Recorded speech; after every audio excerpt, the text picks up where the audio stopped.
Good evening. I heard this morning that one of our friends was at the grocery market, and while she was in there, a piece of music came on the music system, the loudspeaker system, and it was the song "Hands" by the artist Jewel. And there's a beautiful line in that song: "In the end, only kindness matters. Kindness matters." Well, she was standing near one of the other patrons, and they looked at each other and immediately tears began to flow. And it's the moment that we're in, right? Kindness matters.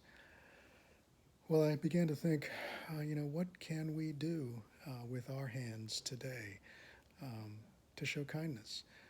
We're not supposed to touch our faces. We're not supposed to touch elevator buttons. We're not supposed to hug our friends. We're not supposed to open doors for each other, or maybe we can, but it's a little difficult. But there are things that we can do. Uh, and the thought occurred to me, some of us, many of us at Queen of Peace are already doing many of those things.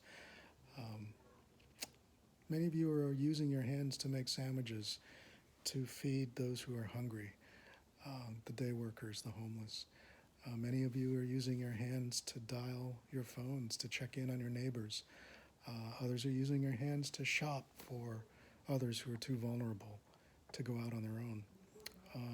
Kids, some of you are painting rocks and creating sidewalk art to inspire and remind the adults who live in the neighborhood, it's going to be okay. And of course, Father Tim and Father Martin, your hands, you are using them to do the liturgy for us, even if only virtually, that we can be a part of it. Uh, and so I wanted to say, for those things, thank you. To all of you, thank you for reminding me that God is so very near to all of us, even right now. In the end, your kindness matters. Thank you. Stay strong. Have a good evening.